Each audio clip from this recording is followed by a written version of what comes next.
So the class of 2020 is back this weekend to celebrate their graduation, and we're here at the top of the bell tower, and the view is amazing. We just saw Victor's Lament. That was the library, the chapel. You see the Life Sports Center there between the columns. Our stadium, isn't it beautiful?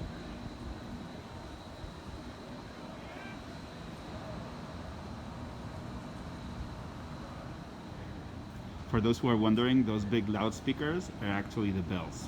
There's a real keyboard downstairs, but there are no actual bells up here.